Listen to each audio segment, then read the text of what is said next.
The Sodot of Sukkah. The Chag of Sukkah is upon us, and we know the Torah tells us the time of the mitzvah of Sukkah.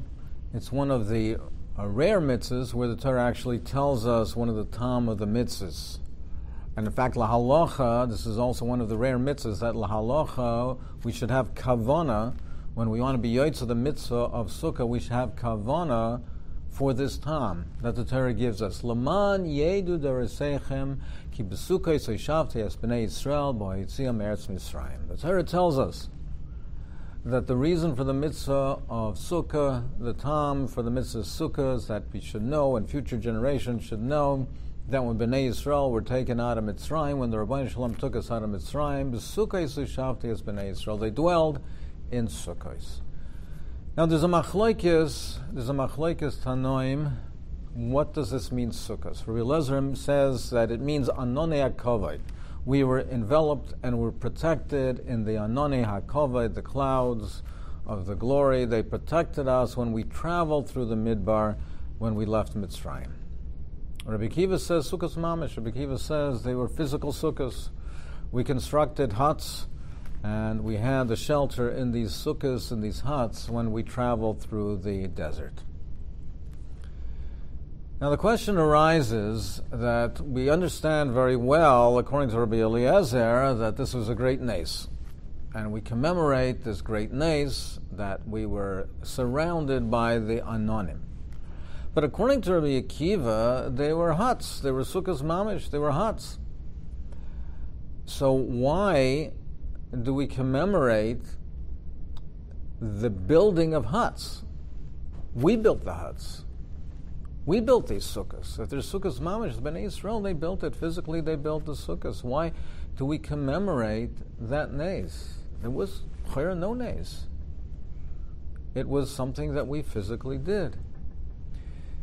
The Ramban seems to answer the question by saying through this we will understand and acknowledge that we traveled through the midbar. We traveled through the desert. For 40 years we traveled through the desert. How do we survive in the desert? It was Chazdei Hashem and the Nisim of the Rabbeinu Shalom. So through this we will remind ourselves of all the Nisim that took place through the travels, through the sojourn in the midbar. But still, it begs the question, well, why not commemorate one of the actual Nisim? Why this, so to speak, indirect way by commemorating that we built sukkahs, and through that we will now remind ourselves and remember all the other Nisim. Why not commemorate the Nisim?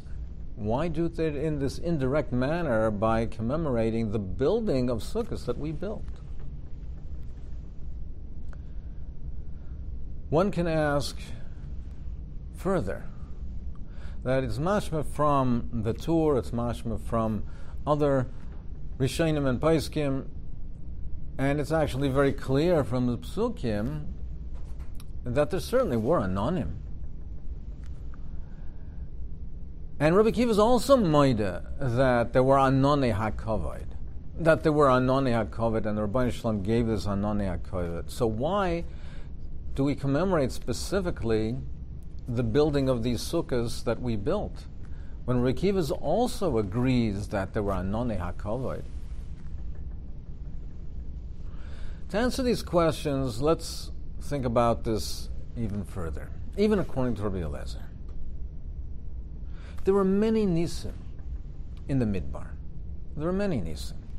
We had the man. We had the be'er. There were many nisim that took place in the midbar. Why commemorate dafka the anonei hakavod? Why do we commemorate specifically this nace? Why not the other nisim? Even according to Rabbi Eliezer, that it was Laman Yedu Deresechem Ki B'Sukkos is referring to the great nace of the Anonei HaKavod, that we were protected in these Anonim. Why not the Man? Why don't we have a holiday, a Chag, commemorating the Man, or the Be'er, or other Nisim that took place? We don't have a Chag commemorating the splitting of the Yarden. So why Dafka this Nes? And perhaps the pshat is that the mitzvah of Sukkah and the Chag of Sukkos is to reflect on the nisim of the Rabbeinu Shalom, the Hashkafa of the Rabbeinu Shalom, the Hashkafa Protis, the Hashkafa Klolis, that the Rabbeinu Shalom is taking care of us, protects us, guards us. And therefore we have to acknowledge not only the nisim gluyim, not only the apparent nisim, the nisim that were gluyim and revealed to everybody. It's not only the man, it's not only the kriya of the yam of the Yarden, it's not only the be'er, which are obvious nisim. It's not only the destruction of Sichon and Oig. It's the anan also. When we are enveloped in those anani hakavod, when we're under the Sukkah Shalom of the Rabbeinu Shalom, He protects us and guards us. We can be living our lives not being cognizant of the fact that we are being protected.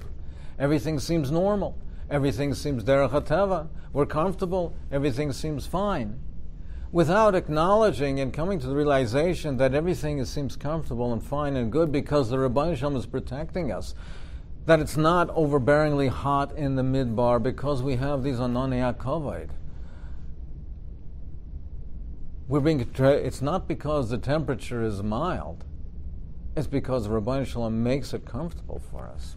And it's specifically this nes of the Anani HaKavod, which was not a nes goloi, which was not revealed and out in the open, which is not a nes goloi. It's specifically that nes that we commemorate with Sukkot. We live in the Sukkot, Laman Yedu Deresechem, Ki B'Sukkos Yeshavtes B'nei Yisrael. I took care of you in the midbar, even when you didn't realize, even when you didn't know. You lived comfortably through the midbar, went through the midbar, and you lived through those 40 years and traveled through those 40 years where it was not really possible, it was physically impossible. And it's not only the Nisim Galuyim that we have to acknowledge that our very existence, our daily existence, when we don't even see the Nisim, we're living in a Nes. The Rabbeinu Shalom takes care of all of our needs, and our daily existence is a Nes. It's Tachas Hashkafa Rabbeinu Shalom. And through that, we come to the acknowledgement of our whole lives, our entire lives, our very existence as a nes is because the Rabbeinu Shalom is taking care of us and protecting us. And that's the emphasis on Sukkos and the emphasis on the Anani HaKavod. And perhaps that's the pshat. Why? On the Sukkah, the mitzvah of Sukkah, it's a mitzvah of the schach. But we don't have a mitzvah of 4 walls. We know that the Sukkah needs 2 and a 3rd wall. According to different machloikas, according to different deyas, Tanoim, it's 3 and a bit. For Halacha, it's 2 and a bit. It's not 4 walls, but the Nonim covered us from 4 walls all around. And we don't have a halacha that we have to have a floor, but the Novim enveloped us and covered us on the ground and all around and on top. But perhaps the pshat is that the nes nistar of the Anan was dafka on the schach on top, where it covered us and protected us and made the temperature comfortable. But the fact that we were enveloped and all around, the Medrash says that those anonim, they laundered our clothes. Our clothes grew with us as we grew in the midbar. We lived through those 40 years. Our clothes were clean. As we grew, the clothes grew with us. And we were carried on a carpet, so to speak, like on a magical carpet, so to speak, as we traveled through the midbar. Those aspects of the Anan, those aspects were a Nes Goloi. So the specific emphasis on Sukkah is even in the Anan, it's the hidden part of the Nes of the Anan, where it was comfortable, the temperature was climate controlled, and perhaps we didn't even realize that. We're not even realizing that the outside temperature is overbearing heat in the midbar or in the nighttime, the freezing cold, or perhaps we didn't even realize that. The Nes Goloi of the Anan, we did realize this. Now it's to be isboinen, to reflect and think deeply on it. That aspect of the nes of the Anan, where it was nister, where it was hidden. That's the emphasis on the Sukkah. And so maybe in understanding Rabbi Akiva, why is it Sukkah's Mamish?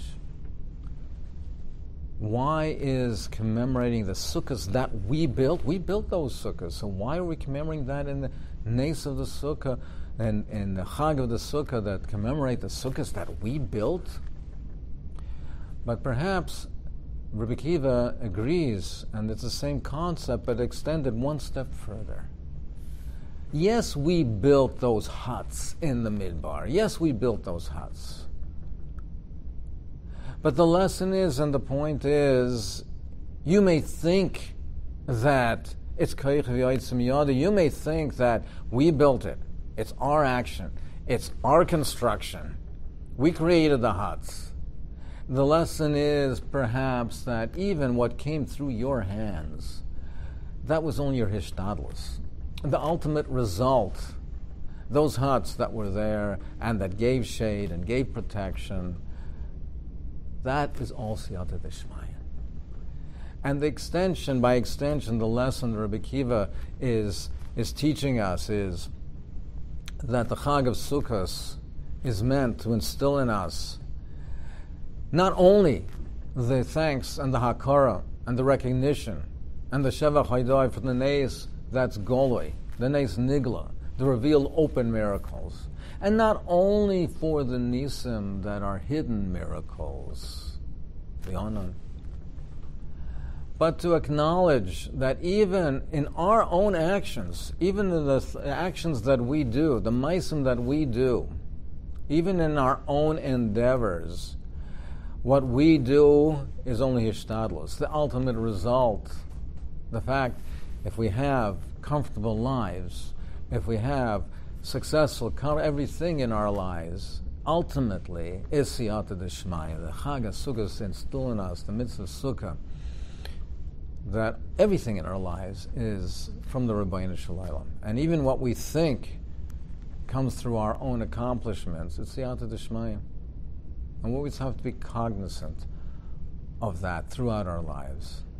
I remember many years ago, I once asked Rav Simcha Wasserman Zatzal.